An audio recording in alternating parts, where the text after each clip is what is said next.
2001: A Space Odyssey, directed by Stanley Kubrick, is one of the most talked about films of all time, possibly ever, especially because of how it was filmed, how it was made, and how old it was, and how Stanley Kubrick shot this whole film in 1968. I personally love this film. It's very artistic. Some people actually hate this film a lot because they find it boring, slow, and things like that. I'm going to address that in today's review and following up that by saying it's purposely done. The movie is supposed to be slow and quiet. Stanley Kubrick is a genius. I love almost all of Stanley Kubrick's work. I have not seen A Clockwork Orange. I love The Shining, and 2001: A Space Odyssey is definitely my favorite film of his of all time. I think 2001: A Space Odyssey, if not is my favorite, is one of my favorite films of all time. It is a masterpiece, and when it first was released, it got mixed opinions. Some people loved it and some people hated it. I remember talking to one person who said, the first time I saw 2001: A Space Odyssey, I didn't get it and I walked out of the theater. Now today, it has aged so well, and it looks almost just like a movie made today because it looks fantastic on Blu-ray, and if you go back and rewatch it, you wonder, how did Stanley Kubrick even approach this? It looks so stunning. It's so visually stunning, it just makes me wonder why. The movie Gravity came out last weekend, or 2 weeks ago, and it had me asking, how did they shoot this? Well, if you watch 2001: A Space Odyssey, you will also ask yourself the same exact question. How did Stanley Kubrick manage to make this movie look so good back in 1968? And it's a fantastic film. Now, 2001: A Space Odyssey is about a lot of things. It follows the present, the future, and also the past, as the movie opens up with apes figuring out pretty much how to hit things with their bone, and that sort of branches off into evolution. And you see a monolith, you see a big, tall, black monolith, and you ask yourself, what is this? Well, there's many speculations as to what it is. This isn't an analysis video, so I'm not going to go too in-depth with it, because this isn't that type of thing. This is a review. But the monolith can represent many other things. I hear it's a time marker, and I've also heard some crazy things such as it is a TV screen. Read into it. It's very interesting. There's a lot of interesting things about this movie, and that's what makes it really, really well done, because there's so much story behind it and so many interpretations. It's a very, very ambitious film, and it's a work of art, and I love 2001: A Space Odyssey. Like I said, it's about a lot of things, but on the face of it, if you're going to a movie website and you want to see the plot of 2001: A Space Odyssey, it is in the most simple way put.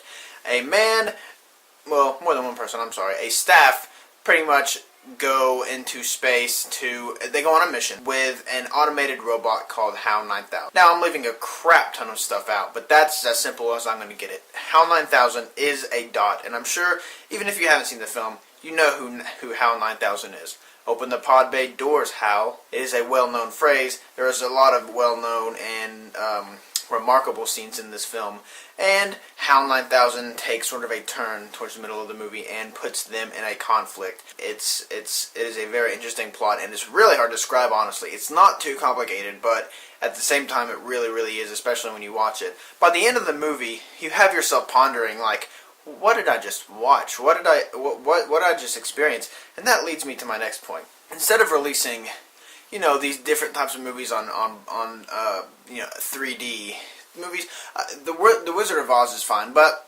I've seen them release some pointless movies that we really don't care about to go back into theaters. I wonder why aren't they putting movies like 2001: A Space Odyssey back in theaters? Because that would be fantastic. Don't remake it, please.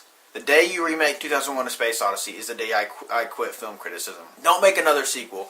2010, the year we made Contact. I have not seen it, but I look forward to seeing it.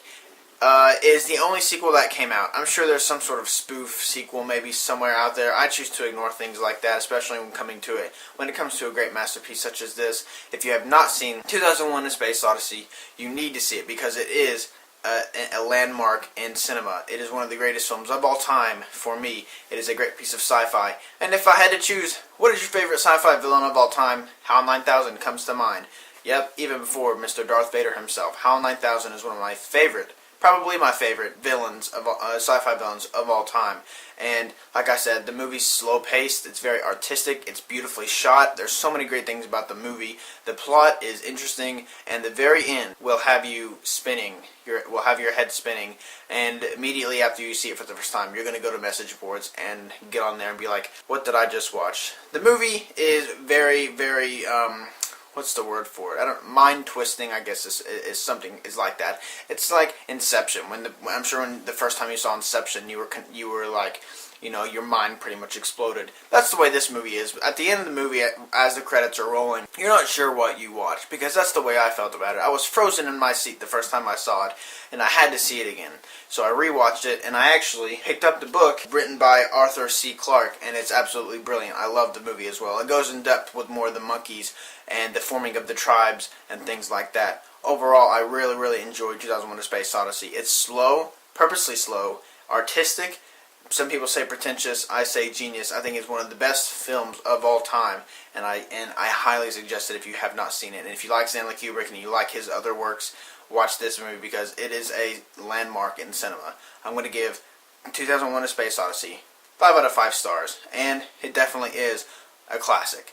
I want to thank you guys for watching Rewind Reviews. This is my first episode, and I will be having more. Now I'm turning it to you guys. What movie would you like for me to review? Don't go anything newer. Go older. That's what I'm trying to go for. I mean, it's okay if you do something around 2005 or something like that. Just give me a movie that you consider a classic. I'll review it for you. Let me know in the comments section. And let me know what you think about 2001: A Space Odyssey. And if you have seen it, let me know. If you haven't seen it, go watch it, because it is an important film, and Stanley Kubrick really shines in this one. And thank you for watching.